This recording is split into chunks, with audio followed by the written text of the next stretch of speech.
नमस्कार साथियों, कैसे हो आप सभी का स्वागत है मेरे चैनल पर। तो आज हम बात करने हैं डी.एड स्पेशल एजुकेशन में जो आई में बच्चे जो सेकेंड ईयर में, जो फर्स्ट ईयर में फेल भी हो गए हैं, उनको जो बैक पेपर होगा वो सप्लीमेंट्री ग्रुप में जो आप बैक पेपर देंगे वो आपका सेकेंड ईयर के एग्ज़ाम के साथ होगा। तो इस पेपर में बात करने वाले पेपर नंबर 8 का 8वां जो कि method of teaching elementary school. तो आपका इस पेपर का यूनिट 1.1 है। आपको पाँच आपको टॉपिक मिलेंगे। तो आपके यूनिट 1.1 से लेके आपको यूनिट 1.5 तक डिवाइड होंगे। तो आपके 5 वीडियो होंगे और काफ़ी इंपॉर्टेंट होंगे। तो चलिए आपको शुरू करते हैं और वीडियो को लाइक करना ना भूलें और अपने स्पेशल एजुकेटर साथियों के साथ शेयर भी करें। तो चलिए स्टार्ट करते हैं। तो दोस्तों आपका जो ये पेपर नंबर 8 है, दोस्तों हमारा यूट्यूब चैनल जो है स्पेशल एजुकेटर यशु के नाम से आपका चैनल है। ये आप लोग इसको सब्सक्राइब कर लो, साथ में बेल आइकन में। तो आपका यूनिट 1.1 क्या है आप इस पर देखेंगे। तो देखिए यूनिट 1.1 की बात करें तो आपका यूनिट 1.1 जो है मेथड ऑफ टीचिंग मतलब शिक्षण के क्या तरीके हैं, ये आपका यूनिट 1 है। इसके अंदर आपको 5 यूनिट मिलेंगे। फिर आपका यूनिट 1-2 चलेगा। यूनिट 1.1 में आपको क्या देखने को मिलेगा, teaching learning environment in the transaction of content from teacher to learner. मतलब क्या वो शिक्षण सीखने का जो माहौल है क्या होना, वो शिक्षक मतलब एक टीचर की क्या भूमिका होती है, लर्नर ऑफ टीचर मतलब टीचर ऑफ लर्नर, उसमें शिक्षक की क्या भूमिका होती है और शिक्षण सीखने में। सबसे पहले आपको शिक्षण क्या होना चाहिए ये आपको पता होना चाहिए और शिक्षक क्या होना चाहिए। देखिए अगर इंट्रोडक्शन की बात करें, परिचय क्या होता है इसमें बात करें। देखो आपने जो शिक्षण अधिगम प्रक्रिया के विभिन्न दशकों के बारे में सीखा जाता है जो सीखने के विभिन्न सिद्धांतों से उभरे हैं। मतलब आपको क्या मतलब शिक्षण का अर्थ होता है कि अधिगम का अर्थ क्या होता है, अधिगम के बारे में मैंने आपको बताया। अधिगम मतलब सीखना, तो सीखना क्या होता है शिक्षण के अंदर मतलब शिक्षण जो होता है एक सीखने, अधिगम की जो प्रक्रिया होती है वो शिक्षण की प्रक्रिया होती है। जैसे आपने मनोवैज्ञानिक, सामाजिक, सांस्कृतिक और विद्यालय में संबंधित जो कारकों के बारे में सीखा जाता है वो शिक्षण एक अधिगम प्रयोग मतलब शिक्षण ही कहलाता है। जो अधिगम प्रक्रिया होती है वह शिक्षण का भाग होती है। तो अधिगम प्रक्रिया को शिक्षण,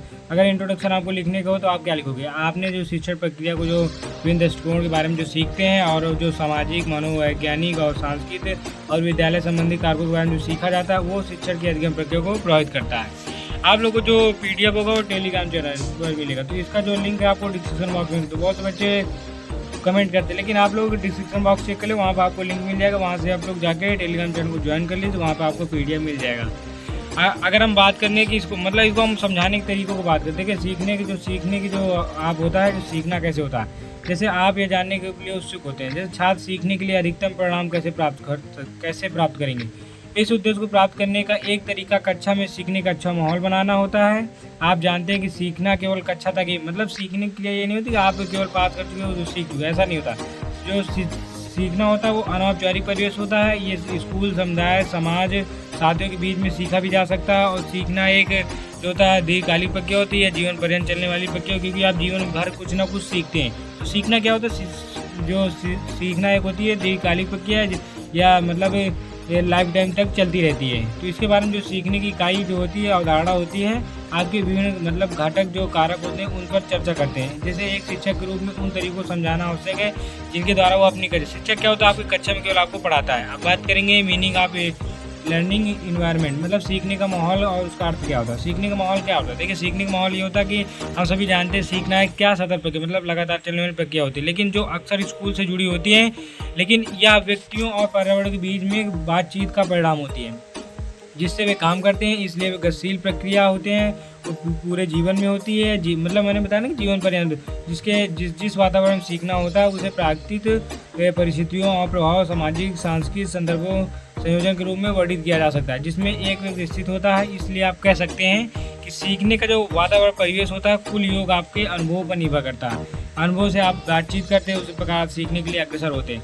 मतलब आपको जो सीखने का माहौल होता है आप प्राप्त करेंगे कि जो ये एक गतिशील प्रक्रिया होती है और आपका जो प्रभाव होता है इन कई कारकों पर निर्भर करता है। अब बात करेंगे इसके आगे हम विभिन्न अधिगम सिद्धांत, जो आपके सिद्धांत होते हैं, दृष्टिकोण होते हैं, विभिन्न प्रकार के परिवेशों से अधिगम प्रभाव के अर्थ के बारे में जानते हैं। यदि आप सीखने के विभिन्न सिद्धांतों का विश्लेषण करते हैं तो आप पाएंगे सामाजिक वातावरण में सीखने महत्वपूर्ण निभा मतलब सामाजिक मतलब क्या, समाज में आपको वो चीज़ें सीखने को मिलती है। आप स्कूल जाते हैं, आप उठना बैठना कम सीख पाते हैं, आप समाज में कैसे परिवेश करेंगे, कैसे आप बातचीत करेंगे, आप ये चीज़ों को स्कूल में ज़्यादा नहीं सीखते। आप जब समाज में उठना बैठना करोगे तब आप सीख सकते हैं। तो अगर ये जो इसके जो प्रभाव होते हैं ये मतलब काफ़ी प्रभावित करते हैं। आपका वातावरण जो होता है इस पर भी काफ़ी प्रभाव पड़ता है। आप किस वातावरण, आप किस क्लाइमेट, आप किस परिवेश में रहते हैं, इस पर काफ़ी प्रभाव पड़ता है। बात करें संस्कृति, जो संस्कृति होती है आपकी, जो संस्कृति होती है कि आपको जो शिष्टाचार होता है, जो आपका एक लेवल होता है, किसके सामने किसकी कैसी बात करनी है, बड़ों के सामने हमें कैसी बात करनी, छोटों के प्रति में कैसा भाव रखना है, ये सब आपकी चीज़ें क्या होती है संस्कृत पर निर्भर करती है। जैसे आपको क्या होती है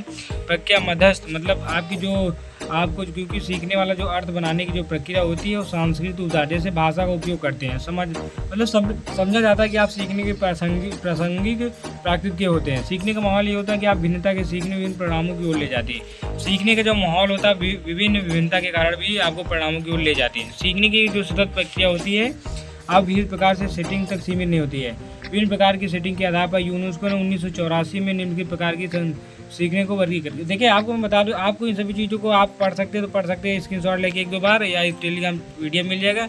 आप इन चीज़ों बात करें सीखना क्या होता है, अधिगम क्या होता है, आपको इन चीज़ों को तैयार रखना है। जैसे आपकी अगला पॉइंट क्या है, औपचारिक शिक्षा संस्थागत क्या है। औपचारिक शिक्षा संस्थागत क्या है, देखिए गैर औपचारिक शिक्षा जो होती है लचीलेपन के साथ व्यवस्थित होती है। अनौपचारिक शिक्षा जो होती है आपकी आकस्मिक और व्यक्तिगत रूप से संगठित नहीं होती है।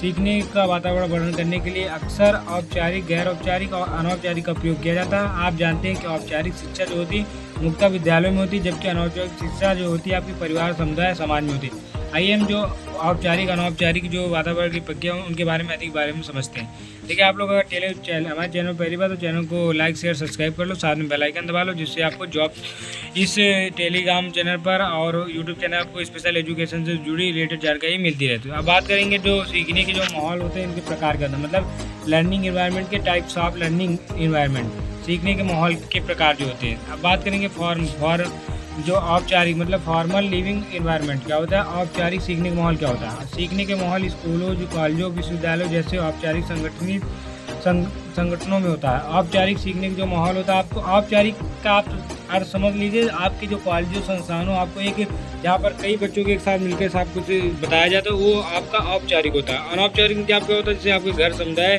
आपके माता पिता, ये आपके अनौपचारिक में होते हैं। अनौपचारिक औपचारिक में आप समझ चुके हैं, ये आपको काफ़ी गैर तरीके से समझना हो, क्योंकि गैर औपचारिक जो शिक्षण कार्यक्रम होता है वो पाठ्यक्रम के अनुसार नहीं चलता है। उसमें आपको एक लेवल के अनुसार मतलब आपको समाज में किस प्रकार रहना है उस प्रकार आपको संदर्भित करता है। क्योंकि उदाहरण के लिए जैसे ग्राम स्तर के जो स्वास्थ्य कार्यकर्ता के लिए गांव वातावरण जो संदर्भ मतलब स्वास्थ्य देखभाल संबंधी विशेष जानकारी होती है।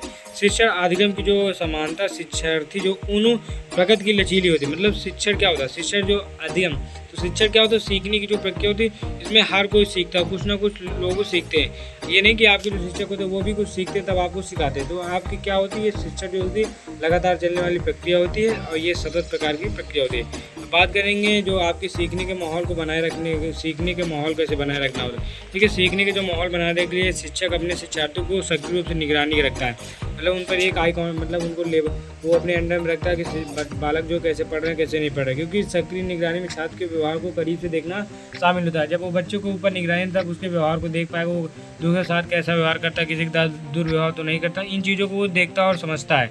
अब बात करेंगे छात्रों में सीखने जगह, छात्रों में सीखना जो होता है एक भाग होता है, वो प्रभावी ढंग से सीखने के जो माहौल होते हैं उन्हें छात्रों को मदद करना शामिल होता है। जब वे फंस जाते हैं उन्हें समर्थन की आवश्यकता होती है, उन्हें शिक्षा की आवश्यकता होती है, जब उन्हें सुधार की आवश्यकता हो, जब उन्हें प्रोत्साहन की व्यवस्था होती है तब उन्हें अनुपयुक्त व्यवहार करते हैं। जब तो वो इस प्रकार से मतलब शिक्षक क्या होता है, वो अपने आंखों से देखता है, आंखों संपर्क में जैसे तकनीकों का प्रयोग करता है, वो देखता है कि बच्चा किसके साथ कैसा व्यवहार कर, किसी का दुर्व्यवहार तो नहीं कर रहा, इन चीज़ों को वो सीधा देखता है, फिर उन पर हस्तक्षेप करता है। अब बात करेंगे ऐसी स्थिति जो होती है जो विषय वस्तु की गलत फहमियों पर आपको विषय वस्तु को फिर से पढ़ाने और संचार की स्पष्टता को सुधार करने के तरीकों की तलाश करनी चाहिए। शिक्षा में स्पष्टता लाई जा सकती है जब आप किसी उद्देश्य को स्पष्ट रूप से करते हैं।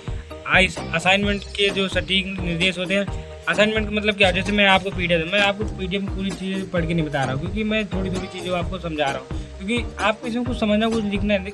अब शिक्षण क्या होता है, शिक्षण मैंने बता दिया। अब शिक्षण क्या होता है, सीखना होता है, सीखना क्या होता है, अधिगम क्या होता है। इन चीज़ों बस आपको ये तीन चीज़ें इस यूनिट में समझना है, इसके आगे आपको कुछ समझना नहीं है, आपको इन चीज़ों को याद करने की ज़रूरत नहीं, बस आपको इन चीज़ों को आपको पढ़ना है। अब बात करेंगे जो अच्छा जो सीखने का माहौल होता है कक्षा के भीतर दूसरे के योगदान, मतलब क्या होता है, टीचर आपको पढ़ाता है, आपको वो प्रोत्साहित करता है पढ़ने की ओर, जटिलता की ओर, मतलब आपको प्रोत्साहित करता है कि आप इन चीज़ों को याद करो, पढ़े, क्योंकि वो समझता है कि आप इन चीज़ों को सीखेंगे, क्योंकि जो माहौल होता है वहाँ पर आप सीखते हैं। इन चीज़ों के लिए वो जो निर्धारित होता है वो उस पर कार्य करता है, क्योंकि वो जानता है कि प्रत्येक स्थिति में जो आपकी तकनीकी होंगी निर्धारित करना असंभव बना है, क्योंकि आप हर स्थिति में आप पढ़ नहीं सकते, आप याद नहीं कर सकते, हर स्थिति में आप चीज़ों को नहीं सीख सकते। तो इस यूनिट में आपने पढ़ा शिक्षण क्या होता है, और शिक्षण क्या होता है, शिक्षण का अर्थ होता है सीखना, और सीखना क्या होता है, सीखना एक अधिगम प्रक्रिया होती है। अधिगम क्या होता है, अधिगम के बारे में आपको इसके बेसिक डिटेल मैंने एक वीडियो में बताया है, आप लोग वो वीडियो देख सकते हैं, या इसी वीडियो में मैंने समझा दे सीखना कैसे आप सीखते हैं, इन चीज़ों को आप देख सकते हैं। देखिए आप लोग टेलीग्राम चैनल को ज्वाइन कर लीजिए, वहाँ पर आपको PDF और वीडियो सब मिलती जाती है। तो आप लोग अगर हमारे चैनल पहली बार, तो चैनल को लाइक शेयर सब्सक्राइब कर लो, साथ में बेल आइकन दबा लो, और दोस्तों वीडियो को शेयर करना ना भूलें अपने दोस्तों को। तो चलिए मिलते हैं अपने नेक्स्ट वीडियो में, तब तक सभी भाइयों को राम राम।